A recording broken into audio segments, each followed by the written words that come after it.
In the last video, I discussed the differences between the runtime type and the compile time type. I've said that you can always assign an expression to a type without casting if you're always assigning it to a parent class or a base class type. In this video, I'll demonstrate how to determine the runtime type of an object. How can we test the actual runtime type of a variable if its declared type is different? We can determine the runtime type of an object in several ways.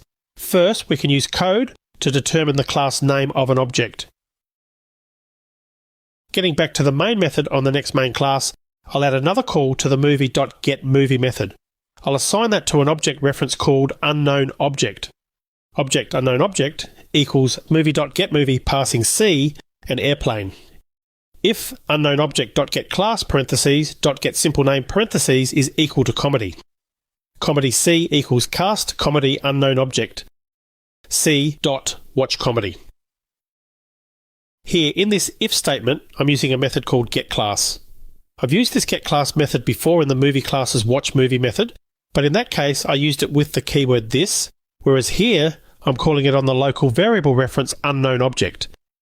This method is available to any instance because it's a method on object, and getSimpleName is a method that returns the class name of any instance. The test in the if statement is testing if the object coming back from that factory method has a class name called comedy, and if it does, I can cast the object to comedy and assign it to a comedy variable. Then I can call any method on comedy. The reason to cast to a comedy class is to be able to execute a method that's specific to comedy, in this case the watchComedy method. Without casting to a comedy class, I couldn't execute that method. I didn't have to cast airplane to comedy class on line 15 to run the comedy class's version of the watchMovie method. This is because of polymorphism, which works in this case through the use of overridden methods.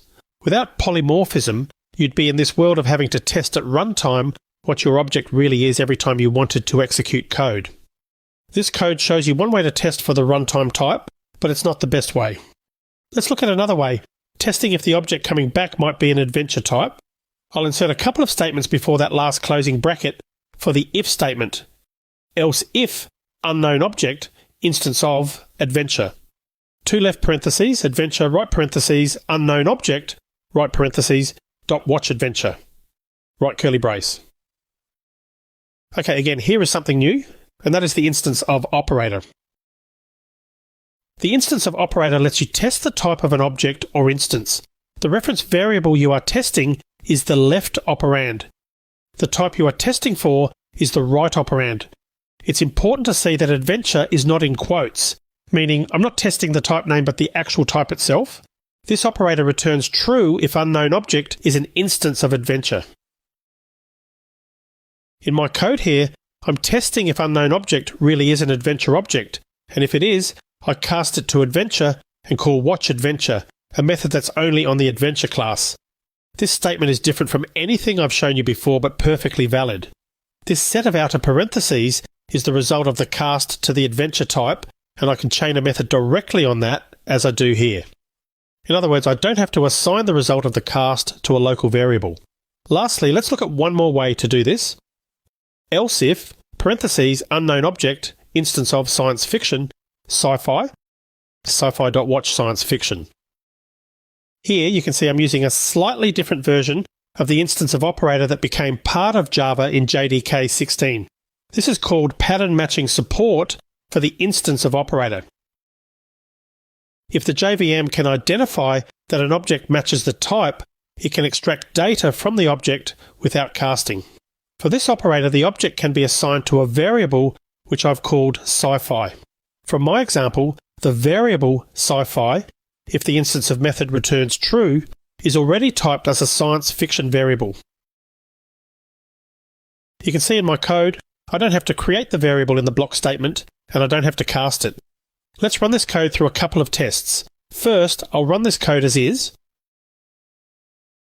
I'm interested in the last statement of the output, and you can see with C as the type and airplane as the title, I get the output watching a comedy. Next, I'll change that line there to be an adventure movie and Jaws as the title, and that gives me the last output statement, watching an adventure. Now let's test a science fiction movie, making the type an S and the title Star Wars. and that gives us the output watching a science fiction thriller. Okay, those are a few ways to test the runtime type of an object in our code. You can see that this newest feature in Java makes the job a lot easier. There are a few additional nuances to this particular feature, which we'll have plenty of time to explore in the code ahead. Let's end this video here, and in the next video I'm going to give you a polymorphism challenge.